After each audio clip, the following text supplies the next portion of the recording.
John, are we ready and back? Very good. Good morning, everyone, and welcome to the staff meeting for July the 12th. A couple announcements to start with.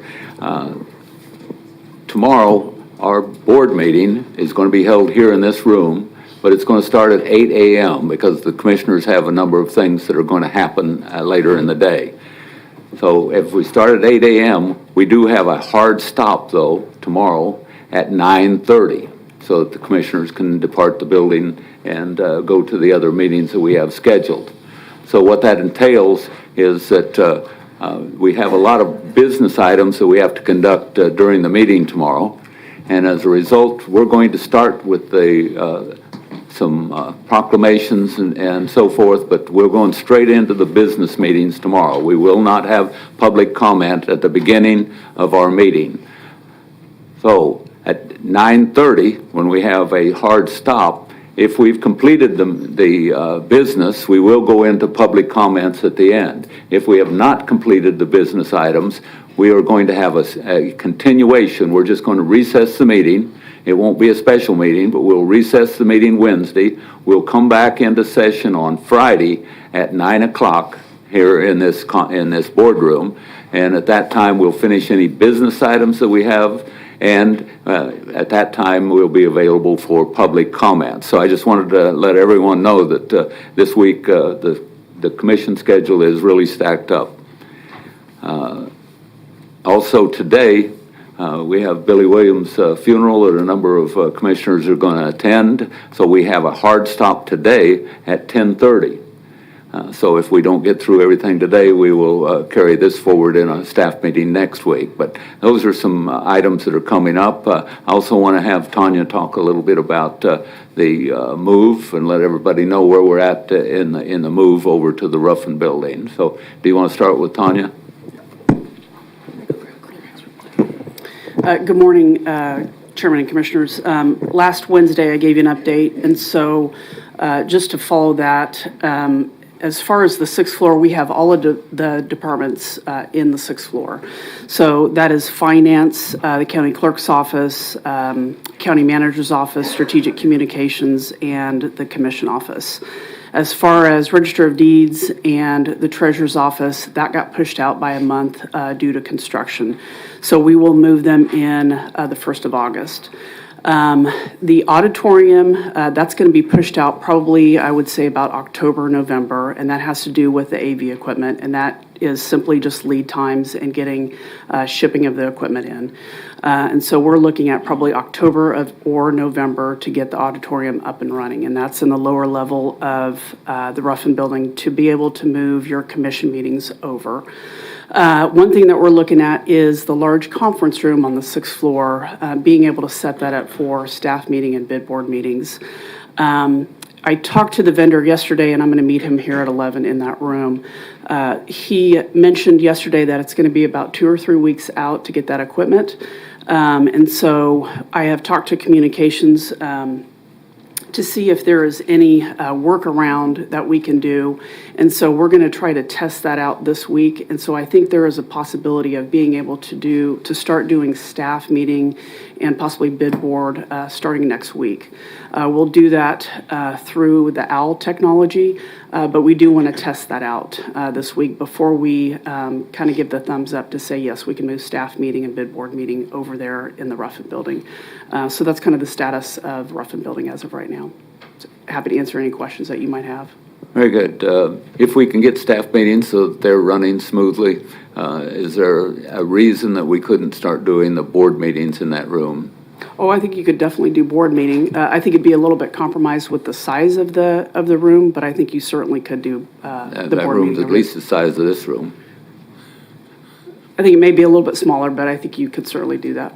Okay, well, it's something to consider. Commissioners, do you have any questions? Commissioner Howe. Thank you, Chairman. My concern would be, even like today, we have a good-sized crowd in the room, and this is a staff meeting, it's publicly accessible. If we have meetings in that conference room, the public has a right to access that, I think.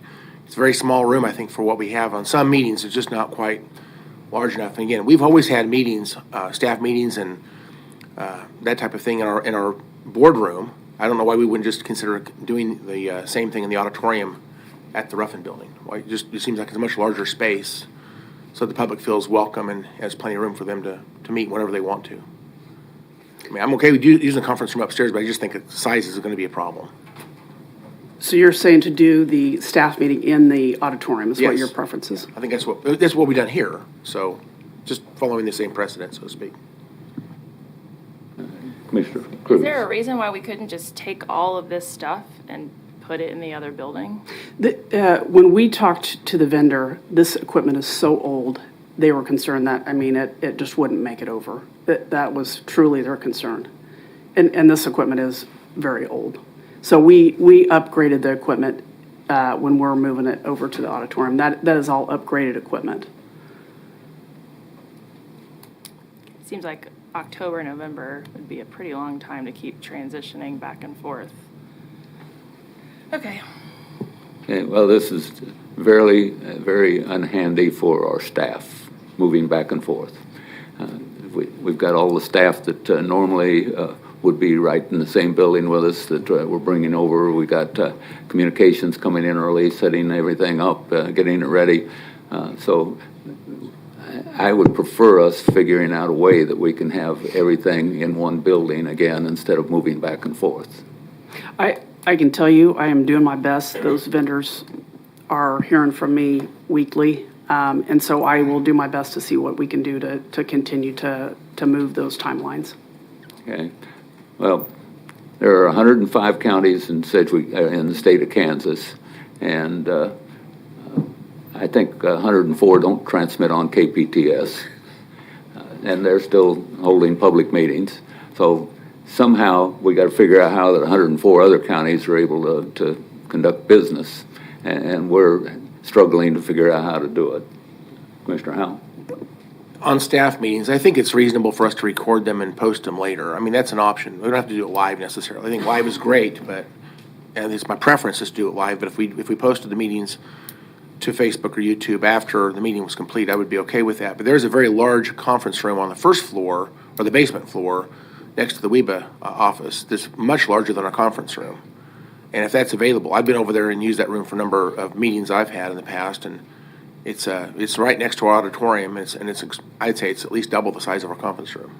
Just a thought. I'm not sure about that. Have you been in that conference room behind Kelly Arnold's office? Yes, I have. Yeah, that's a pretty big room. Okay. Well, anyway, just look at the other room as well. I think it's much, much larger, I think, and so, again, size is my concern, but if we don't have anything that draws a big crowd, maybe we can use smaller rooms and record them and post them later. That's fine as well. I'd be glad to look at that, but Commissioner, I will tell you that I agree with Commissioner Dennis on that. I think that room is a little bit smaller, and especially when you look at the furniture in there, I think you're going to struggle with getting the public in that room. Okay. Today on our, did you have anything else, Mr. Manager? I'll give a preview of what we're going to talk about today. Today we're going to start out with our Fire District Number 1 benefits compensation discussion. From there, Adrian Byrne is going to talk a little bit about where we're at with the Health Department, and then depending on what time, because remember we're stopping at 10:30 today, we may talk a little bit about newsletters. So with that, I'll turn it over to Mr. Manager. You just did my job for me, Chairman. I'll let the chief get up and go, so.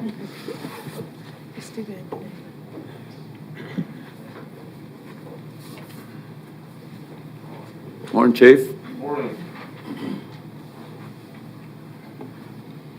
Good morning, Commissioners. Doug Williams, Fire Chief. The manager had asked me to talk about two things, and one of the things he asked me to talk about, a clarification on a question that he had been asked recently about our Firefighters Relief Organization, and I want to start out with that one real quick. And in 1895, the state of Kansas started the Kansas Fire Relief Act, and by that act, they collect monies from insurance companies that's then handed out to each fire department in the state. Every fire department in the state that participates gets a certain amount of money. It's a set formula they use to figure that, and they call it 2% money, and you'd have to talk to somebody way smarter than me about how that calculation's made. But anyway, our Firefighter Relief Act organization gets some money from the state every year, and that money is used for The Firefighter Relief Fund provides the following. Anybody that wants to see this can go to the Kansas Department of Insurance website and pull it down. And the Firefighter Relief Fund pays for the payment of relief of those injured or physically disabled in or by reason of discharges of their duties of a firefighter, payment of a death benefit to a surviving spouse of a firefighter who is killed in the discharge of his duties, dies from the effect of injuries, or dies from the effect of diseases contracted by reason of their duties, payment of funeral expenses of firefighters who die in the discharge of their duties, and purchase of group term or life insurance for the foregoing purposes, and purchase of accident or disability and health insurance for the benefit of the members of the department, and payment of a pension to members of a full paid fire department who are unfit for service after having served 20 years on said department. That's what the money is used for. The Firefighters Relief Association, the Sedgwick County Firefighters Relief Association has bylaws. They have a board of directors that's elected by all the members of the department. And the treasurer that manages these funds that are handed down by the state is bonded and insured, and he has to provide proof of that. He or she has to provide proof of that every year. And also, they have to submit an annual audit of all and every expenditure to the State Department of Insurance every year in April, I believe. So this is very regulated. If they screw up, the state comes in, takes their money. So it is very, very regulated. The other thing they have is they have a firefighters. This is very confusing. A lot of people get the two mixed up. But besides the Relief Association, they have what they call their Benefit Association, which is the same board of directors, and they're elected the same group of people, and they oversee they do some fundraising, and their fundraiser, they get $5 per paycheck out of every member of the department's paycheck. And anyway, they do a fundraiser, and the money that they acquire goes to support awards for the firefighters. It goes to pay for training classes that are outside of our tuition reimbursement. Like if you go to a firefighter one-day class in Missouri, or if you go to some other class, the Relief Association will pay for the class and some travel expenses. It pays for eye care reimbursement for current and retired personnel. You may think that's odd, but this was started many, many years before. Actually, it was when I hired on 33 years ago. This eye care was in place, but it was just for glasses, because a big deal in the old days was guys go on a scene, when they put their air pack on, they lay their glasses down and then they get broken. And that's how that actually started. And because there's many people like me that don't wear glasses, then it became, okay, if you don't have glasses, we'll pay for your eye exam every year. They pay for the adoptive school supplies for our fire prevention program. They pay for a lot of supplies of our firefighter clown program. And they pay for 5th grade adventure at the zoo. They support the honor guard, and they do a softball tournament every year that the funding goes to the St. Francis Burn Center. So that's what that group is. And they do a fundraiser, telemarketing, and they sell a dining card for $20. And my understanding, I have Captain Broyles is the treasurer he's the one that's bonded. He's the key player of our association. So he's here if you have questions for him, but they do a telemarketing, and if you agree, they will send you a dining card that's supported by 20 or 25 local restaurants where you can go and get a discount on your food. And they send you an envelope then to return a payment for that $20. And there was a question that came up about our logo. And, you know, this has been going on for 29 years, and they haven't changed anything. And all we can do is assume that the Board of Commissioners approved it 29 years ago to use the logo, and we don't have any other explanation for that other than it's been the same for 29 years. And so my guess is probably we should come in every year or 2 years and discuss with the fire board and make sure you approve of that when we use the logo. So, but if you have any questions, I can answer questions to that, or Captain Broyles is here, he can answer some too. Well, thank you, Chief. I appreciate it. I had a couple concerns on this. One, the logo, saying that this is Fire District number 1 and we're the fire board, and I wanted to make sure that this is something that we ought to have our logo on. But the second question that I had was when they call, they say, hey, you support kids in schools, and obviously I do as a teacher or State Board of Education. I said, oh, we collect this money to do stop, drop, and roll in the schools. They don't mention any of the other things that you said. It's stop, drop, and roll. And so you want to keep that, you want to take care of our kids, you want to protect our kids. And honestly, the other things that you mentioned are much more important to me and I think to the public than stop, drop, and roll, is how that we can support the firefighters themselves, and especially ones that get injured or pass away on the line of duty. So I think when they make the phone calls and any of the advertisements that they put out or the letter that's sent to the people, tell them what it really is doing. Don't just give us part of the story. So, You got the guy right there that can make the change. you'll have to speak up here, I'm sorry.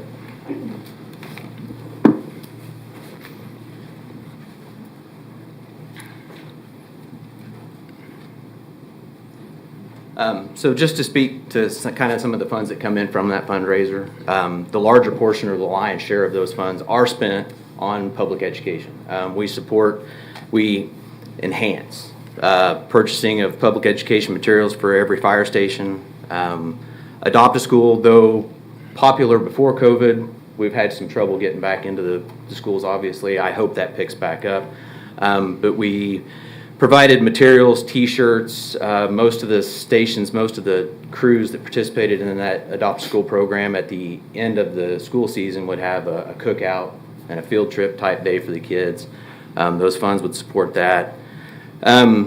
He mentioned 5th grade adventure at the zoo. We enhanced that by providing gift cards for the teachers for some of the programs they do, the kind of contests, and the winners get gift cards given to the teachers to buy supplies or what have you.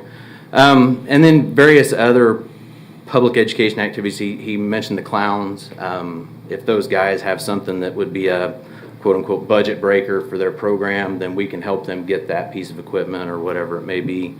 The larger portion of those funds are set aside and do go to those programs, and that's why those are in the forefront, you know, when the calls are made to folks about the fundraiser.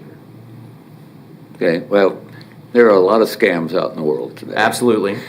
And when commissioner doesn't know what you're doing, Yeah. it's hard for us to say that this is a good thing for our fire department. Yeah. So make sure you keep us And informed. I will bear the weight of that one for not keeping an open line of communication with you folks, and that is 100% on my shoulders, and I do apologize about that. Okay, Commissioner Lopez. Thank you. I would love to see our communications team help kind of spread the word and educate our community on what you guys are doing, because I mean, it sounds like you're doing some incredible things. I didn't realize the extent of it as well, and I'd love to chat with you later sometime about this and just see how we can be of assistance in getting that word out. So, thank you. Yeah. I just worry about other people using our name. Oh, absolutely, and that has come up. I've been heavily involved with the association for about 12 years now. I mean, obviously, always been a member since I've been on the department for 22, but actually part of the board and an officer for about the last 12 or 13. Time flies. But yeah, that has been a concern and an issue in the past. We do have a Facebook page. I started trying to make regular posts when the program starts, and that alleviated a lot of those calls. Made the page public so that folks could see that program is out there. It started running, and that took care of a lot of that. Okay, Commissioner Howell? Just a couple quick questions. So other than the logo, we don't have any financial connection to this entire program? It's No, entirely sir, done. no. And actually, I have a copy of the mailer that goes out once folks receive the call. And just to quote that part that Chief Williams alluded to, once I find it, did you stick it back in there? So you're talking about? That's what I'm looking for. No, and the small part, and and I can give you the shortened version. It basically says that you folks, the commissioners, have agreed to let us use the logo. But then it goes on to state that in no way approves, endorses, recommends, sponsors, or underwrites the sponsoring organization. So it basically just lines out that we have been given permission to use the logo, but beyond that. Do you guys primarily go to schools in the fire district, or you guys go to schools outside the fire district as well, or? Almost all of ours is in the fire district schools. Wichita does their own programs within their own schools. We do have some requests for some of our programs to go into other schools, whether it be from somebody has a child that, whether it be a commissioner or whether it be a firefighter's family or something. Occasionally we get a request to do a school outside of our district, but generally it's the district schools. Sounds like a really good program. I'm sure it's saving lives, and it's very, very good to have these kids get that type of education. So thank you for what you do. I guess my final question would be this. Is this primarily done while the firefighters are on duty and using county resources? They bring a truck out to the school, things like that, or is done something that's kind of done on their own time? It's mixed. The clown program is done completely off duty because they cannot get dressed up in their clown garb and do those things when they're on duty. So the clown program is strictly done off duty. Those guys, we do pay them when they do it, but it's done off duty.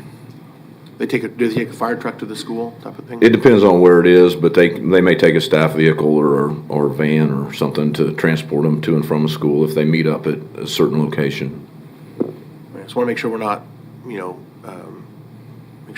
leaving a fire station without a fire crew that's available to take a call. No, if the firefighters are doing it, they're doing it within the schools within their each one of them's response district.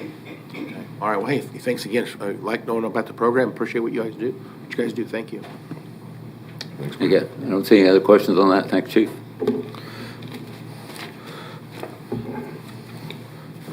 The manager requested me to come in today to discuss some of the firefighter benefits that they receive, and I assume that was under what we do that's different than a county employee.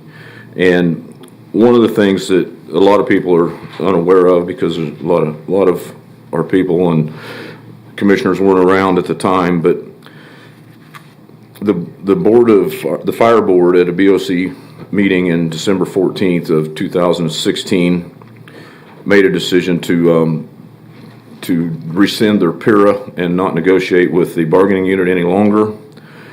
And at that time, they instituted a one-year contract for 2017 with the bargaining unit, and then at the end of 17, there was no bargaining unit left to under contract. And I think it's worth time for people that don't understand some of the discussion that we have. If they go back and look at that meeting, it was a December 14th, 2016. At 2 hours and 10 minutes into the BOCC meeting when they went into the fire board. And I think if you do that, I think you'll understand why there's the passion that the fire district has to maintain some of their benefits. At that time, the contract that the firefighters had gave them certain benefits that other county employees did not have. However, in that contract, we also had management rights that other department heads do not have or cannot use.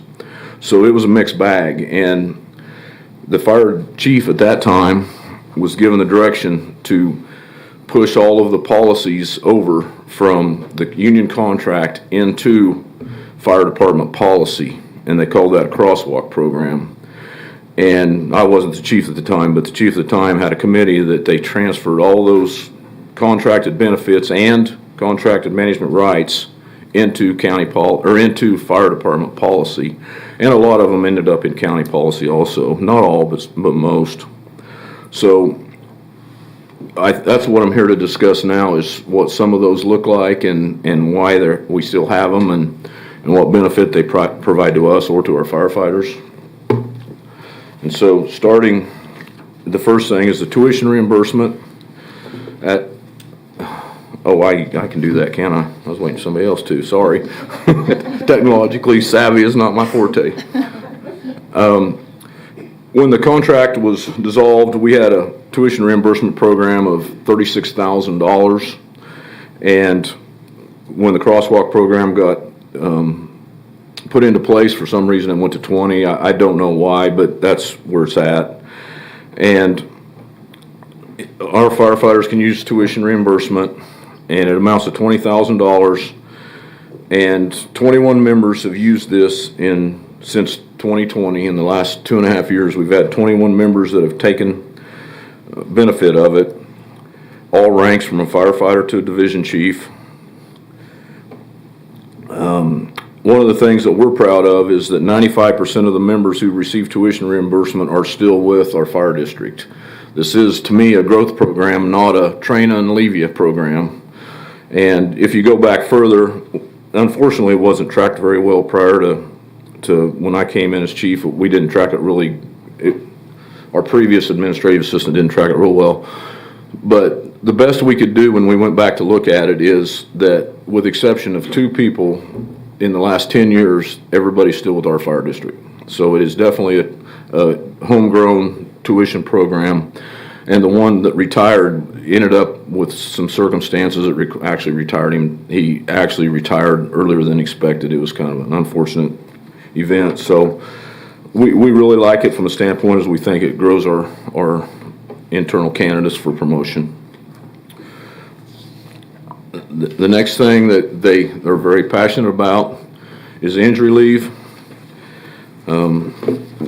We've done a tremendous amount of study on this in the last few weeks since this was brought up to us, and because I didn't completely understand how it all worked, but all of our firefighters are guaranteed 360 hours of injury leave, and that's for an on-duty injury only. And it supplements workers' comp. It's not, you just don't go off on it. It is to make your pay whole while you're off on workers' comp. And our policy gives up to 360 hours of guaranteed workers' comp and up to 1 year if it's approved by the fire chief. And if the fire chief does not approve it, then it can go to a grievance board. I've been chief for 3.5 years, and I've never had a request to extend this. So I don't see it happening very often. And one of the interesting ones, when the previous chief denied one, the firefighter took it to the grievance board, and I was with him because it was actually one of mine that I supervised. And we came into the grievance board, and I remember Sheriff Easter was offended that the fire chief didn't approve it. It was, it's not used very much. We got with payroll department with Donna, and she is estimated over the last 3 years that we average about 1,500 hours a year of injury leave payment. And we took that by a mid-level firefighter pay, and it costs us approximately $25,000 a year for us to give that injury leave for the last 3 years anyway. One of the things I will tell you that I've learned is we can't work remotely. We can't sit at home with a computer. I can, they can't. They can't sit at home with a computer. They can't work remotely. They can't crutch into work and get on a fire truck and go fight fire or run a medical call. They just can't do that. I mean, I tell you what, I'm very humbled by my injury. You know, I didn't have hardly any time off because I could sit at home with a computer on my lap and work. They can't do that. And this is something that they're very passionate about. To them, it's a big insurance policy. If we get a young firefighter, like in his 1 year where he has 2 sick days, 3 sick days is all he's got because he started there. If he gets hurt, she, if they get hurt, then they could easily be off 3 or 4 months before they can return to work. And sick leave covers that 30, workers' comp covers, I believe I'm correct, about 60 to 65%. And so the injury leave makes their pay whole, because right now a normal county employee can use sick leave to make their pay whole, but if a young 1 year firefighter gets injured and can't return to work for 3 months, they are going to be operating on 2/3 of their pay for that period of time. And that's why that this injury leave policy is so significant, and our folks are really passionate to keep that. So. And the other one of the other ones that comes up repetitively is vacation roll-up. And it's kind of confusing. But on vacation roll-up, what that does is when our employees reach 5 years, 10-year, every 5-year increment, they get another shift of vacation. The way the county does vacation is if you hired on July 1, you would only earn half of that shift of vacation, so you would actually have a half a shift off. Or if you hired on in December, you might get 6 hours off. Or if you hired on in March, you might get 20 hours of a 24-hour shift off, and the person has to come to work for 4 hours before they can go on vacation. And the union negotiated that during that roll-up year, that shift get rolled up to a full shift. So that they get, every 5 years, they may get 4 hours or they may get 15 hours, depends on where their anniversary falls, of roll-up that they can use. And so that's something that the other county employees do not get. When we started digging into this, we started looking at the comparisons between vacation and the 56-hour firefighters and the county 40-hour personnel. And one of the interesting things that we found out when we started digging into this is that the actual vacation roll-up catches our people up once every 5 years to where the county employees already are. If you take, because of the way our hours work and that they have to work weekends, if the firefighter for 0 to 5 years gets 120 hours off, but it only amounts to 2.1 weeks of vacation or 17 straight days. The county employee gets 96 hours, which is 2.4 weeks of vacation and 18 consecutive days. So at every level, the county employee builds more vacation per hour worked than the firefighter does because they work 2,900 hours versus 2,080. So in all actuality, what we found out is that they're behind for 4 years and they actually only catch up for 1 year, and that's at every level except for one through their 5-year steps. There's one level in there that they actually catch up. So even though they get a benefit others don't, it's actually a catch up for 1 year versus being behind. On the last thing I wanted to talk about is what we do. The management right tools that we use that were in the contract that's not used by EMS or any other county departments to my knowledge. There was mention that the sheriff may have some tools, but we never compare to the sheriff because of him being elected. But anyway, we do mandatory callback staffing. If we hit a weekend, generally it's weekend, the weekend before spring break, after spring break, the holiday around the 4th of July, we get people that don't sign up to staff. And so we do mandatory callback. And these firefighters put up with that because of some of the other perks, the injury leave and tuition reimbursement, some of the other things that we give them, when they get fussy and they want to bicker about it, that's the thing is, hey, there's certain things you get that is because we rolled this. These are things we rolled from the contract, and if you're going to take the good, you got to take the bad. So there's tools like the mandatory. One other thing too is just like 4th of July weekend. All of us 40-hour employees. Well, we didn't because of the 4th, but on the 4th of July, a normal 40-hour employee gets off holiday and gets a 3-day weekend. Every one of the firefighters had to work unless they were on vacation. So they had to either work Saturday, Sunday, or Monday, one of the three. And that's a 24 hours. They don't get a 3-day weekend. They don't get 10 holidays off. They just don't get it. There's things they don't get. And so they do get treated a little different. Another thing is the 27-day overtime cycle.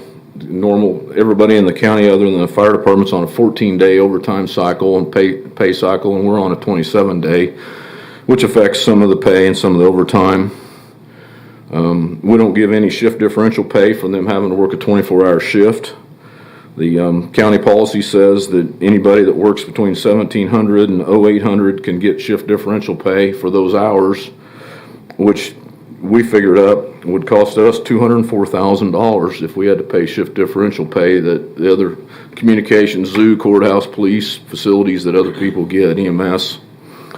We're not giving any critical pay, and we're not giving a sign-on bonus. We don't allow comp time. Another thing that came over from the contract is a required annual physical assessment that they do. The fire district created what we call a work performance evaluation. It's a firefighter skills test where they have to do, it's a physical fitness skills test that they have to do that takes about 15 to 18 minutes to complete. And they have to do that in full gear and an air pack once every year and be tested by a staff member. We have random drug screening. We still like it as a preventative measure. We do think that it provides a certain level of prevention from employees misusing drugs or alcohol. And once again, I already spoke about that our guys cannot work, or guys and ladies cannot work remotely.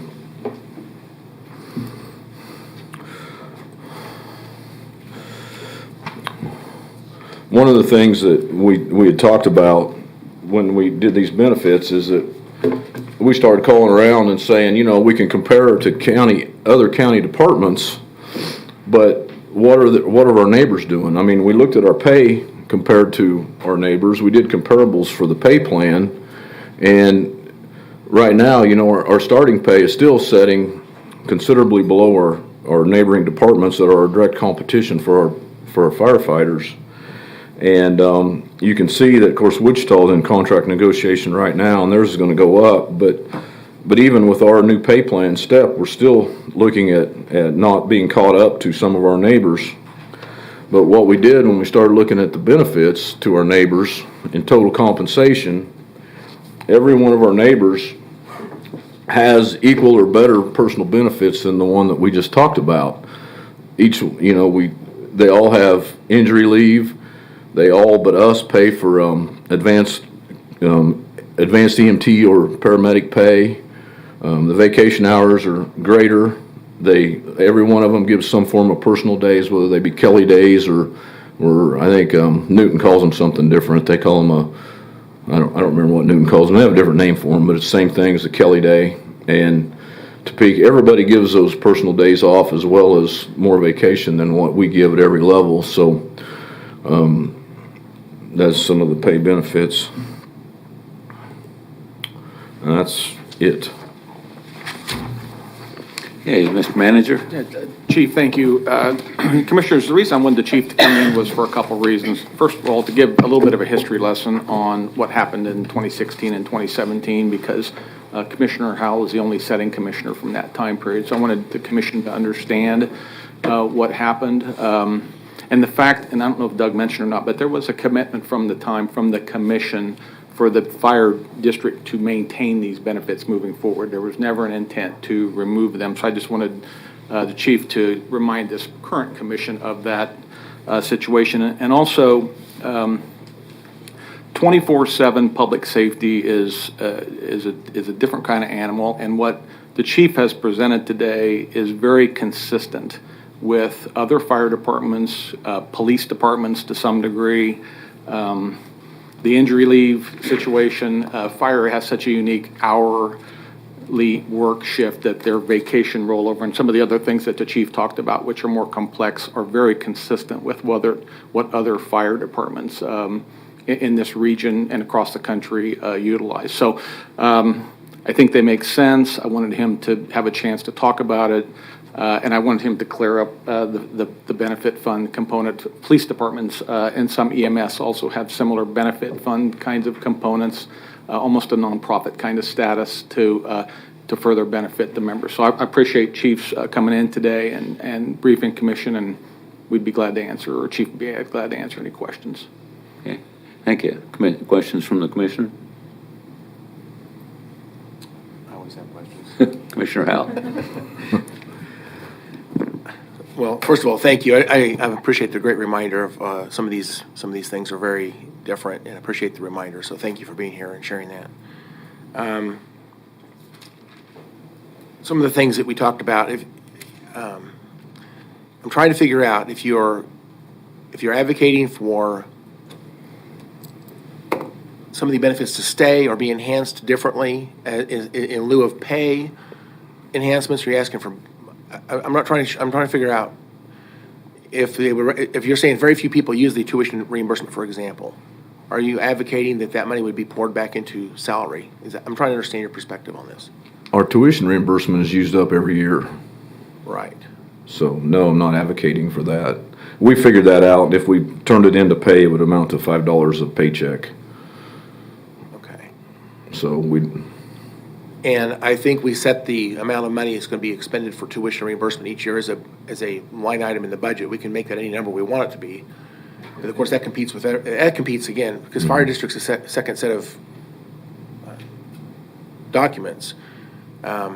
If we set that number up, that money will then compete with things like salary enhancements. So again, I'm trying to figure out, do you guys want more tuition reimbursement program? Is that what you're asking for? No, we're not asking. We're basically, I was asked to make a conversation of why we have these benefits and what they cost us. Okay, so 20,000 is the right number for this year going forward? I'd have to talk to more people, but we're not in here fighting to enhance it.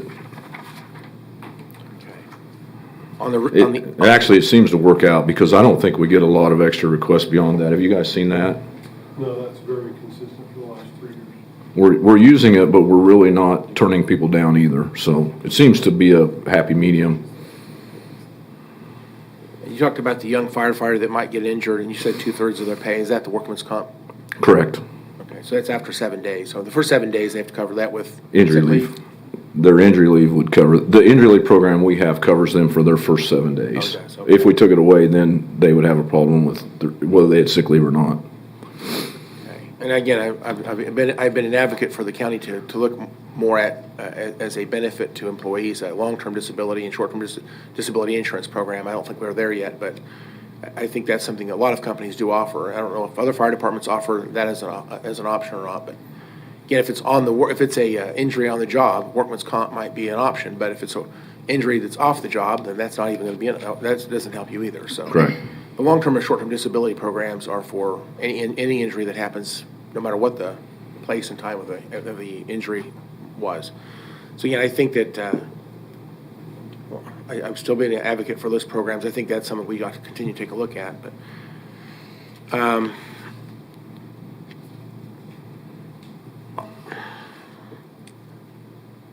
right, the critical manager, the critical pay program, was that related to staffing shortages program? Is that what that was about? Yeah, it was. There was 2 criteria that drove critical pay: number of openings within the department, and pipeline availability to keep people there. That's what drove critical pay. Okay, and then did the firefighters get the COVID money for essential public safety service? They did, yes. What was that called again? Lindsay? COVID stipends and premium pay. Okay, and they did get the same as other. Okay. One of my goals is trying to find a way to get more money into the paychecks. Again, I'll just keep saying that over and over. Okay. I've talked to some of the firefighters a little bit about administration charges and whether that's a good deal or not for the firefighters, and what does that cost per year, and what are they getting for that money? So it varies from year to year, just because the way this works, it's called a cost allocation plan. It's something that the federal government requires us to have each year if we want to charge federal grants to recoup some of the administrative costs. And so we have to impose it on any fund that's not the county general fund, so long as it is not somehow exempted. So there are specific statutes in Kansas where certain funds can't be charged admin expenses. So the entire organization is assessed for the costs of administrative services, the hours used, and those kinds of things. So county counselor, anything for the commission, anything for communications, HR, finance, et cetera. And so depending on how all of that looks, they are evaluated how much that cost to provide that level of administrative service, and then it's divided across all of those funds. So that's how it's computed. So it varies from year to year, depending on what other departments do and how much resources the fire district consumes. So for example, in 2016, when we were going through the fact finding, the fire district's administrative charge went up significantly because there were a lot of additional costs in that year. So I think it's typically around, I want to say 800,000, but I'd have to double check that. But it's based on audited financials that then go to this consultant to do a cost allocation plan. And so we would have to completely eliminate that for the entire county and not do federal grants if we stop charging for one particular department. Because I know it gives a lot of departments heartburn. That's a long answer. I'm sorry. It seemed like a lot of money, so I'm just curious. So if they were truly had their own HR service thing, that would impact the grant aspect? So if the fire district wanted to, so they're a separate legal entity, right? So if they wanted to have their own lawyers, their own HR, their own finance system, their own finance people, all of that, their own payroll, they could do that. Okay. And then we would not have to charge the administrative charge. But because they are using those county resources, we must charge it. Okay, so it's something they can look at. If they think there's a way to save money, that's something they could take a look at. But Sure. it would be everything. Yes. Okay. Can you review? Can also one other thing. I have two more questions. I'll just try to get through this quickly. The Kansas Star revenue. Can you please talk about how that's used and whether or not that can get to the fire district, please? Sure. So that's been something we've talked about over the years. That is actually set by state statute. Sedgwick County is entitled to 1% of that revenue. The other 1% goes to Sumner County. And that is statutorily required to go to the county's general fund. And one of the hard lessons we learned through the fact-finding process several years ago was that the county general fund cannot provide any sort of backstop to the fire district general fund because they are separate legal entities. And so that is why those dollars must go there. That could be a legislative platform issue if we wanted to. I will say that it generates about $1.8 million, although with the opening of the Crosswinds Casino, we have seen a slight decrease in how much gaming revenue we get each year. And Okay, I'm sorry. on the Crosswinds Casino, we did negotiate. Yes, on we the do front get, end we of get a that. charge for service for the fire district and the county general fund, yes. I think these are two fast ones, but the bond and interest for anything in the fire district, how are they getting a good deal on their interest? So before, again, I'm going to go back to before the fact finding, we didn't know the rules. So we were able to actually essentially debt finance the facility relocations and remodels that were done with county general fund dollars. So it's paid as a contractual and not formally as debt service because it's repaying the county for essentially a loan. We have not, in my time here, issued any debt on behalf of the fire district except through lease purchase agreements for vehicles. But for facilities, we don't have any formal debt service. They would have to issue debt on their own. They don't have a credit rating. So it will be an interesting situation when that comes up. So essentially, the county government provided the debt service for the fire district, and they pay us back. We pay the bonds. So, well, actually, we didn't even issue bonds to do that. We just essentially used cash to pay for that, and then it's getting reimbursed over the course. If they have the money in their bank, could they go and just pay that off if they want to and save some interest costs? They sure could. We would have to adopt a higher level budget that would include the budget authority to do that. That is something we've talked about over time. I used to not be real comfortable with that because the fund balance situation was somewhat tenuous, but it's pretty good now. And so Let's take a look at that before we adopt the budget this year, please. And then I'll just say, finally, there's a lot of people getting fire district services that are not paying for the fire district. And we know that. This is a conversation that's gone on for a long time. I mean, the biggest challenge we have right now in the fire district is there's lots of people out there getting a benefit that don't have skin in the game. They're not paying taxes to the fire district, and so this is I think the biggest challenge we have right now is we want to provide great benefits, but the only way to get money in the fire district is to raise taxes. And if we had a way to resolve this issue of people receiving benefits without paying into the fire district, that would entirely solve this problem, I think. Question is how to get there. I'll just repeat myself. I've asked, again, there's ways to convert this fire district over to a county fire department with legislation. You can't do it without legislation. I think if you end up there, then you have a solution to how you can share the costs between county taxpayers and fire district taxpayers. It does solve the problem, and the pay would go way up at that point. But you've got to find a way to get the revenue to the fire district, and so until you do something substantial like that, I think we're going to have a real problem finding the revenue. So if we enhance these benefits, that money competes with paychecks, and so we have to figure out what we want to do. My goal is to get money in the paychecks, and anything we can do to do that is my goal. So I think it's enough said. Thank you, Chairman. Thank you. Commissioner Cruz. So we're just asking to keep what we already have. Correct. I was just evaluating what we already have. Okay, so we're not asking for anything additional. That's correct. It was a one-way flow of information so the Okay. commission could be aware. Okay, so if we were to ask for additional things, what would it be outside of pay? Because we all know that, right? Yeah, I think, when you, outside of pay, you start looking at some of the other, the other things that go into compensation, whether it be vacation days or such. But one of the things we get into with the vacation days is we have to be able to cover them. I mean, we have to offer a service, and if we give more vacation days, then we're struggling right now to cover our vacation days. It's just be honest. I mean, it's a different generation. I'm not speaking bad. It's different.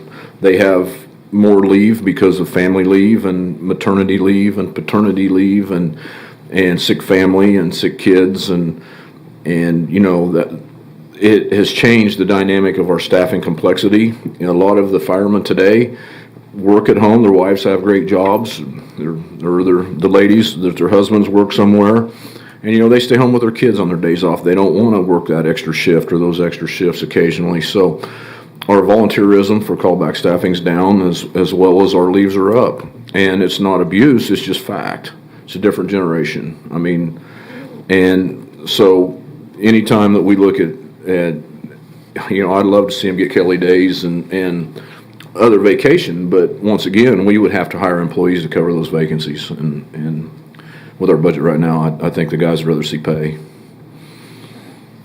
Well, thanks for being here today, and thank you all for showing up today. I appreciate you guys showing your support for each other and for what you do. So, thank you. Commissioner Meitzner. Chief, thanks for this, the history and the update. It does allow us to understand better with the 40-something departments. I know some are a little bit different, but obviously the fire is a unique environment for this. Just one question. Not related to these exactly, but how many open positions do you have in your department right now? Right now, we're setting just about even. We have some retirements that are coming up that we know. Okay. One of the problems we have is it takes us three and a half months from the time that we first get with HR and say, okay, we want to hire and we want to do a training academy.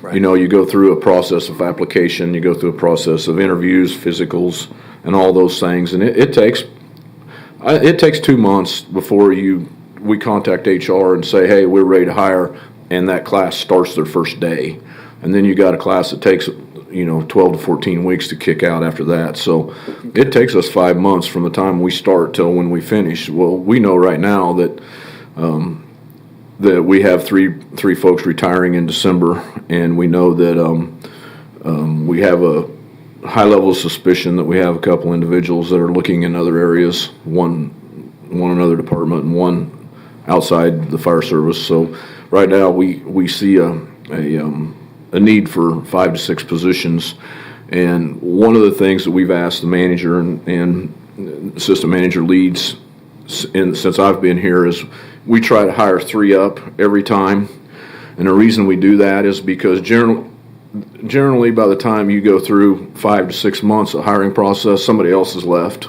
okay, or one of the recruits doesn't make it, And so you end up the class and you're 2 down when you end up the class, and then it's going to be another 9 months before you get the next one out. So we've asked the manager and Rusty, and they've been good about allowing us to hire up, 2 to 3 positions every recruit academy just to make up for what's going to happen over the next 2 or 3 months. So it's been really big. One of the things we had happen to us, one of the first out I had happen was 2 weeks after we started the academy, we had 2 firefighters quit.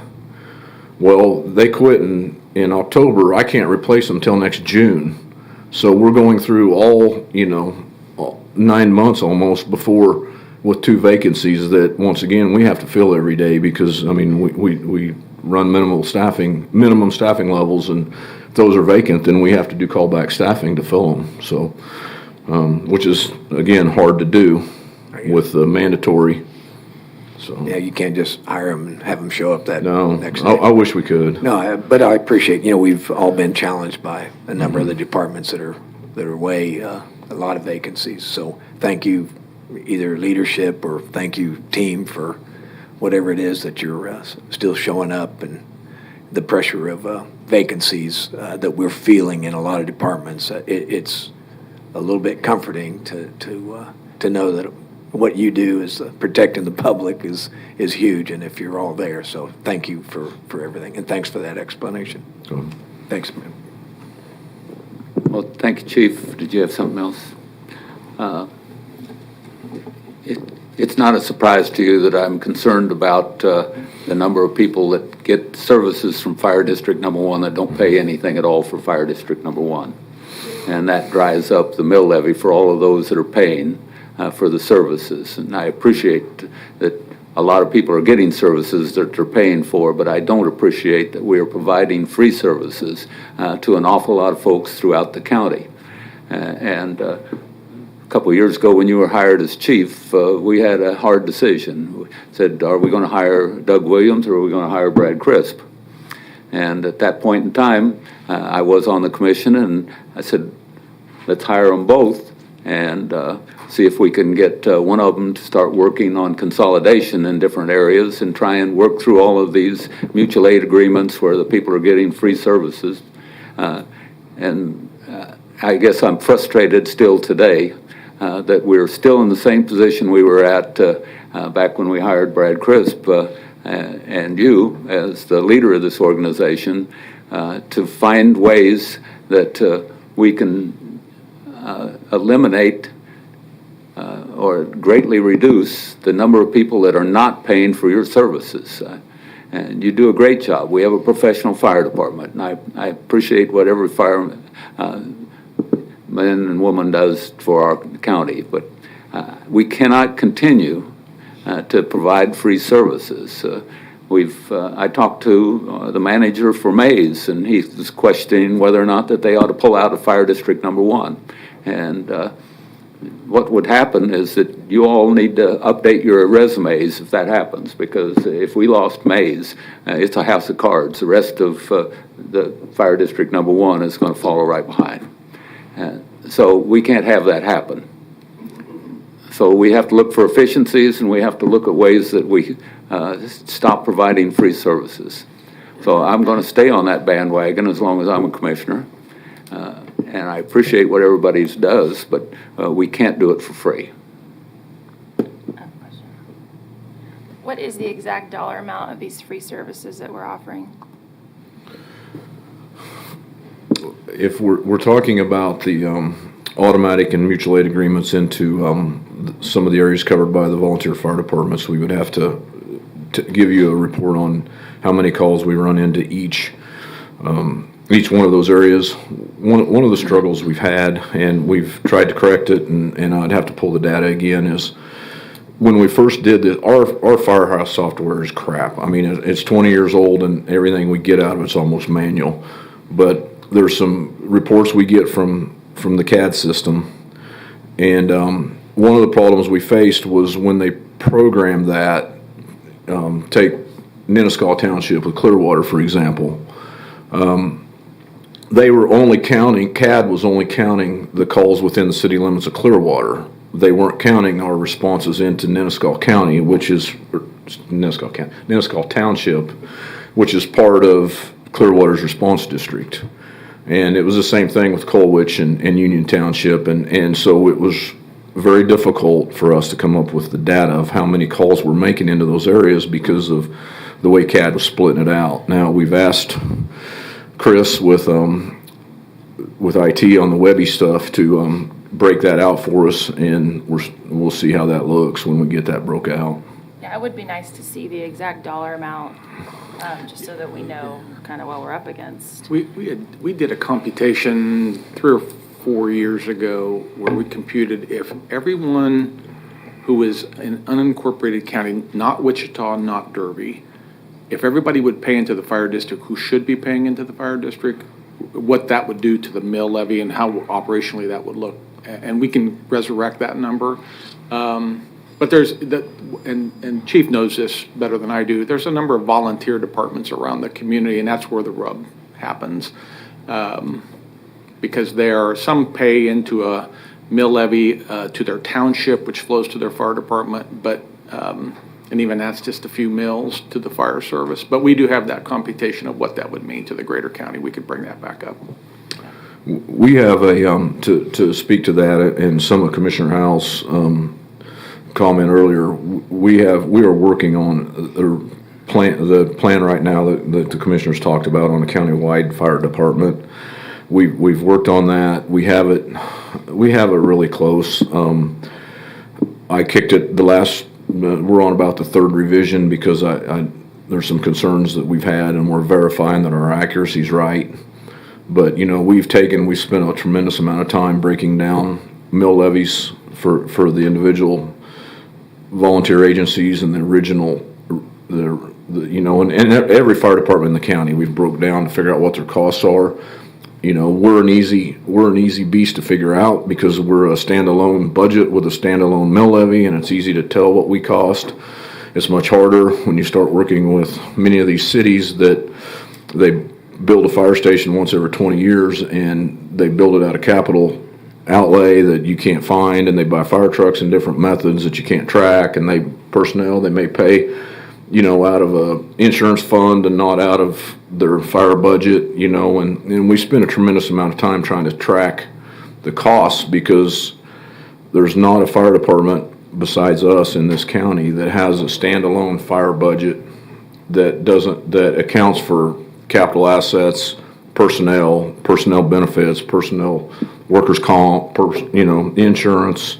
It's very tough, and we spend a tremendous amount of time to try to build a legitimate comparison for city to compare their cost of operations versus their valuation of their community so that you can compare to how we figure our costs. And we're really close. And we got a few more. We got one community that we just can't even ballpark it. But we're getting there, and that report will be out real quick, and it'll answer some of these questions that you have. Well, I was in Mays last night with my Let's Talks budget events, and that did come up. I mean, they are the fastest growing city in Kansas right now, so it could be a reality in the future. Who knows, 5, 10, 15 years down the road, of developing their own fire department. So I think it's important for us to be diligent about future efforts of what our fire district looks like, so that we don't lose folks, but we don't lose a whole city that we would be covering.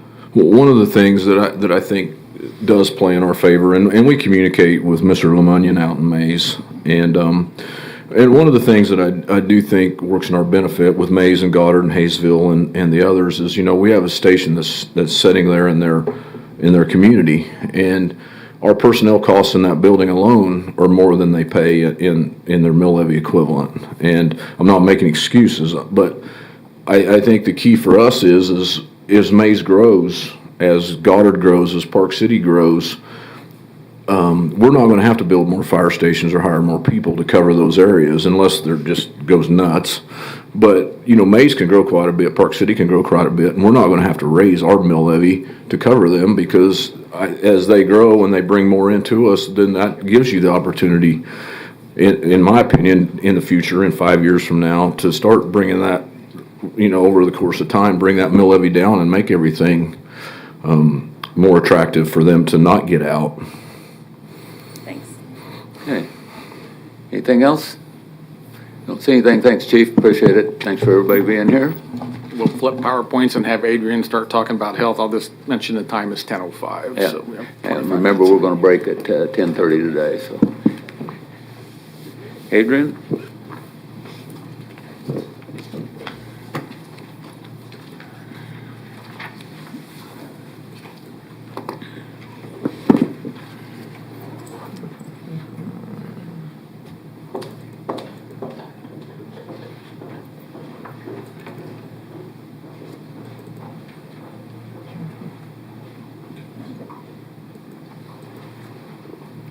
Nicole. Nicole.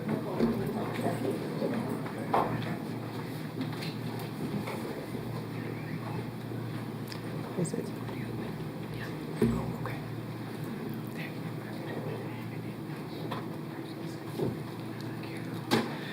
Good morning, Chairman. Morning, Adrian. Commissioners, Board of Health. So today I'm going to give you a very brief update on what's going on with COVID and then what are we doing at the Health Department in regards to this. So the first slide is just an overview of where we are right now. The last week in June, so the things that I want to point out on this slide, the last week in June, our average cases were 600. The week of the 11th, they're 1,200. So our cases are definitely increasing at a high rate. And this is just with the people that go in somewhere to be tested. There are a tremendous amount of home tests being done that we have no idea how many positives out of that. And our percent positivity is reaching 17% of the ones that we know about. So the next two slides is just an overview. As we add more doses, it becomes more complex and more difficult to follow. So this is a infographic from CDC, and I believe we have it on our website, just showing the Pfizer doses for the different age groups, and then for Moderna.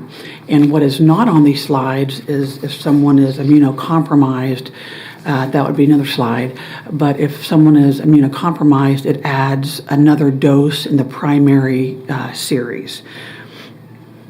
And CDC and FDA are in talks now of approving a second booster for 50 and under. So more to come on that. Whoops, back. Okay.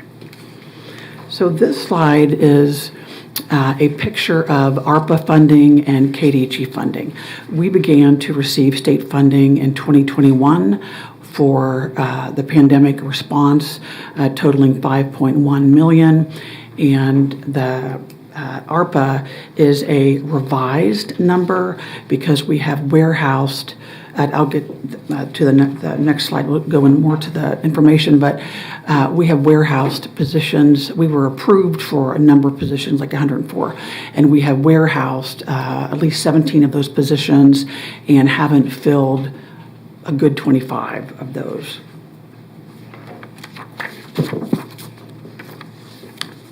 So you'll see on this page where we were approved for 104, but only 65 of those are filled. We wouldn't mind filling some of the 22 in our data positions to get all of our backlog taken care of by the end of the year. But with it only being this funding for those positions only going to the end of the year, I'm not sure we'll be able to fill those or not.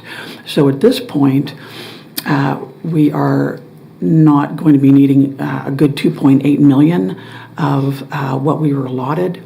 And I imagine that figure is going to grow, increase as we go, because we're not going to be able to fill some of the positions that we still have open. So what are we doing at the East Harry location?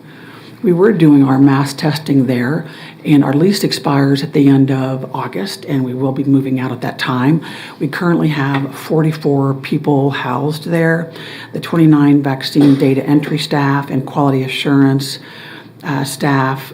In the beginning, when we started getting vaccine, we didn't have an electronic health record, and so we were using a preparedness popular system called Dispense Assist that was a paper form. And so we have thousands and thousands and thousands of those paper forms to get into our electronic health record. And why is that important to get that historical data? We do have vaccines in the state's vaccine registry, but it has limited information in it. It doesn't have which dose, it doesn't have the location that they were vaccinated in, doesn't have their allergies. So it's just a small picture of the information on our residents that we will be able to get into our electronic health record and query, because you can't query reports out of the state immunization system. We have 15 disease investigators. They were ARPA funded, and you'll see this on the agenda tomorrow morning. We moved 13 temp agency staff from ARPA funding to our KDHE funding as of July 1st because we had savings in personnel. And so we are asking tomorrow to move $500,000 in our state funding from personnel to contractuals to pay for the temp agency staff that are doing the disease investigations. And why are we still doing disease investigations this far into COVID? Because KDHE and CDC still require us to do these disease investigations. That slide, that was the end of June. Now we are having 1,200 PCR confirmed cases. We have a limited number of disease investigators compared to what we did in the throes of the pandemic. We cannot keep up with that. And I'll be talking, well, I'll touch on it here, that we're focusing on priority cases and identifying clusters and doing a similar strategy as we do for flu, because flu is not a reportable illness, so we don't get individual cases. We focus on residential and other high-risk areas for clusters. And people are still isolating when we are contacting them. Not everybody, but we still have people that are following the isolation and the quarantine when they are positive. What are we doing at West Central? And the 2716 West Central location is a long-standing location of the health department. When our mass testing site closed at the end of April, we moved our testing to our West Central location. We can do about 20 tests per day, have not been doing near that.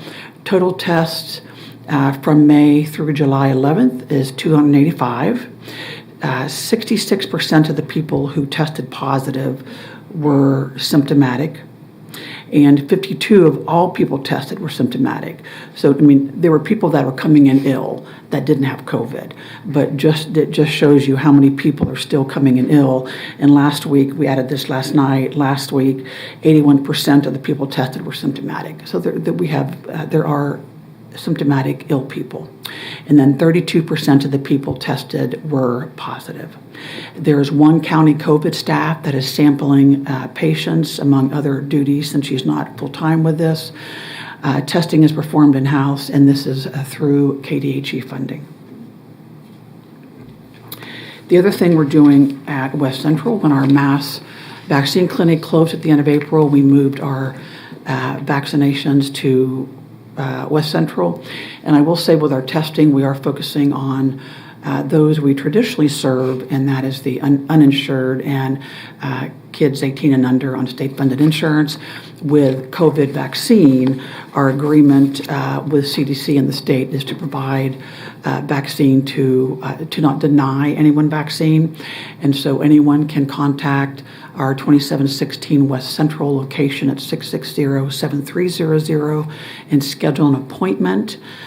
We have approximately 20 appointments every day, less on Friday, but that gives you a breakdown of how many. We're still doing first doses.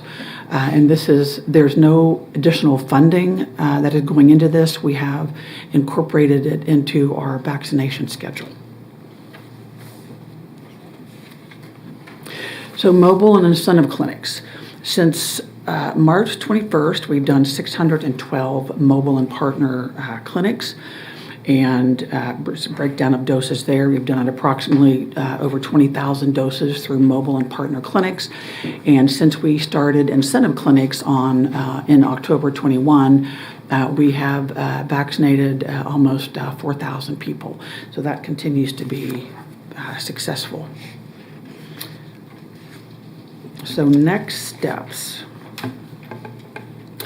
We're going to continue to educate the public. I had an interview yesterday on the new Omicron B5 and the struggles with that, and our natural immunity and the current vaccine isn't doing what we'd like it to do.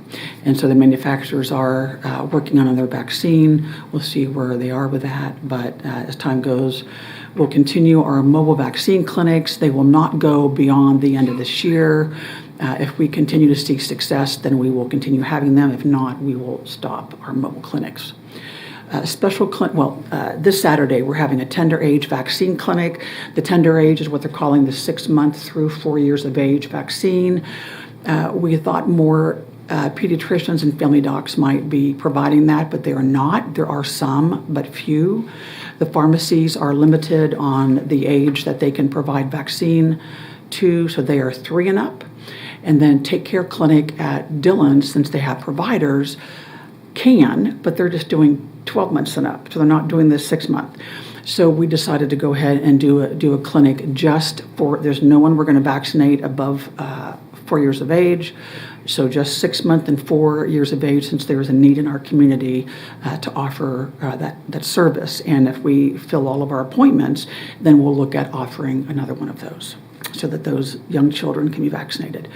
We'll continue to enter the data, historical data, into the electronic health record through the end of the year, and that transitioning our disease investigations to monitoring similar to the flu, again, focusing on the higher risk and clusters. And then we work with any agency that has those clusters. Possible annual COVID-19 vaccination. We'll know more about that in the fall. And again, it sounds like before that, we will gain approval for 50 and under. I'm not sure how young it will go to, but ages 50 to whatever that can get that second booster, because right now only 50 and older with chronic conditions can get that second booster. And then we're going to be focusing on community recovery meetings. We had our first community recovery meeting. Time is still kind of weird, but last couple months, and had about 90 people and a lot of different agencies from the public and private sector. Very happy about that turnout and the support that we received. And it was about 3 hours, and looked at, what we could do to improve our response moving forward, and then what they would like help with, how we could work together as a community stronger moving forward and in the next pandemic, because there will be one. And so some goals, like 3 row to the top, and a big one was bidirectional communication. And then we're going to meet in the next 3 weeks with a group again to share those results and to begin building action steps. And then just a lot of meetings in the future to meet with the different sectors, some of that I have not met with and want to build better relationships with for future. And then the goal of this will be to get back to like a steering committee, that we have one person that represents the different factions, and meet a couple times a year to maintain that relationship. So next time this comes around, we have our plans. Any of the businesses and our partners, if they have changes or updates, that can occur at those meetings. So that there's a lot that we want to do moving forward with recovery and preparedness. In 23 and 24, there will be no temporary agency temp staff, because those have been extremely costly, and there will be no leasing of extra space. And that is the end of my presentation. Well, thank you, Adrian. I know that we all have several questions based on what's happening currently and what you're required to do, but in the interest of time, I'm going to hold my questions and talk to you offline because we do have to break here in the very near future so that everyone can go to the meeting today. Is there any, okay, Commissioner Cruz. Thank you. One quick question that really doesn't even relate to this. I would like to know the facts and figures around our family planning services that we do at our clinic. I just pulled up online our family planning fact sheet, and it hasn't been updated since December of 2019. So I wondered if you could get that updated and also the numbers around how many people access our services. Absolutely. Thank you so much. Absolutely. Thank you.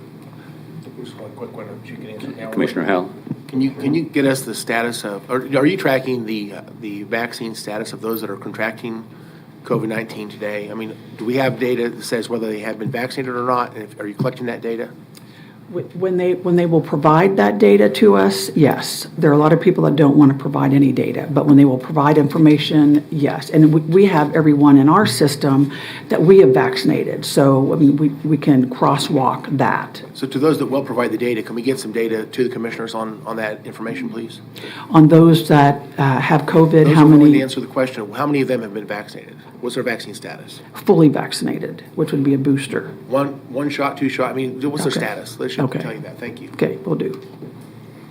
Okay, Adrian, thank you. Thanks for the staff. Reminder that tomorrow morning, our board meeting will start at 8 a.m. And that we will hold public comments at the end of the meeting, whenever that is. It may be tomorrow, it may be on Friday, so. Thank you. Thank you. Anything else, Mr. Manager? Okay, we'll adjourn. We'll see you tomorrow.